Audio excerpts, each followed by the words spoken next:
I was gonna say, what would you say your biggest lesson from 12 Rules for Life is? Possibly one of your favorite rules, or maybe just a theme about the antidote to chaos that it talks about, or yeah. I really like the chapter on tell the truth or at least don't lie, and I somewhat did a podcast about that, at least tangentially, about 2 weeks ago. But the reason is because it's like, someone might tell you, like, yeah, you should tell the truth. And you're like, oh, okay, yeah, fair enough. But then, like, no one says, oh, here's the, set of philosophical and moral principles and the pragmatic psychological side to why you should do that. And it's rare that you get that level of an explanation, and he gave that. And I was like, oh, okay, this makes sense now. So that was probably my favorite. What was your favorite? The assume the person you're speaking to knows something you don't, ask questions. Yeah. But yeah. That was like, I don't know, half the reason you did the podcast right there. Probably. Kind of. I mean, or at least it's part of the reason, but it's also like part of your mindset going into it, I suppose. Yeah. Yeah, I would say so. Along with it, like, one thing I think Peterson does pretty well is, like, he knows a lot. He's pretty knowledgeable in lots of categories, lots of dimensions. He could speak on a lot of things, but he doesn't speak it in a way of, like, I'm incredibly smart and I know more than you and you should listen to me. It's more like, I see his humility when he's trying to explain something. And I see him get even, like, emotional when he's like, it just takes a small amount of encouragement, and not many people break it down like this and try to, like, say why a guy should grow up. And, like, I just see him do that in a humble way, and, like, it seems like he's like probably he's close to 60. He's my dad's age, and he's, like, still on this path of knowledge, learning, realizing that he doesn't know that much, realizing that it's complex.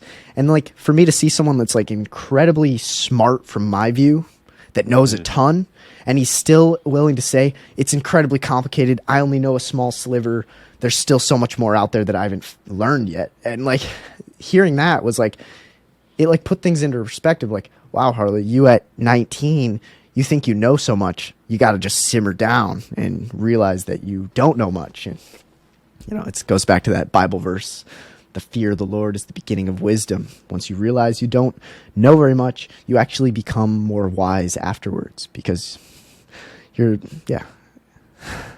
with you. Mm-hmm. I'm with you. It's a good starting place for a podcast and just conversations in general. So, yeah, and I like that. I would say, I don't know, all the rules were good. Set your house in perfect order before you criticize the world. I liked that one. It's on my wall. Oh, yeah, that's a good one. That one's good. The compare yourself to who you were yesterday, not who someone else was today. Yeah, the set your house in perfect order one, that one gets pretty dark, which is interesting because by the title, you wouldn't think that necessarily. Yeah, maybe give us a rundown if you want, because most people probably haven't ever heard it. So, Peterson basically, he spends some time analyzing and meditating upon the motivation for evil acts, and he focuses on the Columbine killers, actually. And it's a very hard opening for the chapter, that's for sure. But he, a lot of people will ask, like, how could someone commit that atrocity? How could someone possibly do that? What they did was shoot up a school, for those who might not know. Mm-hmm. Mm-hmm. And, well, you can actually go read their writings, and they'll tell you why they did that. And I don't recommend that unless you really want to know. It's rather, it'll make the the hair on the back of your neck stand up, that's for sure. But they'll tell you, and it becomes clear that their issue isn't with people, it isn't with being mistreated. Those are just sideshows. Their issue is with the structure of a reality as such. Their issue is they're convinced that the structure of the world is unjust and so full of negative meaning and negative suffering and negative emotion with no way out, that their way to, let's say, show the world just how fed up they are with that structure is to, well, do what they did and to cry out and say, I'm going to go pick someone that's maximally innocent, children in this case, and then do something unthinkable and get famous because of it. It's like, whew, that beats the hell out of just committing suicide. It's like, oh, you get to really make a statement then. You get to finally be someone. And that motivation there and that whole psychological process, and that was a synopsis, but he goes quite deeper in the chapter, and that's just, I don't know, that kind of set me on my heels there when I read it, because it's, you recognize where resentment, bitterness, envy, pride, where these things can go. And, whether or not you're quote-unquote religious is besides the point. Yeah, it's just like, we're not talking about the institution of religion. We're talking about the fundamental moral principles and reality that we live in the world, where we have to make decisions. And if you make decisions with certain principles and emotions as your guide, you can go down very dark paths.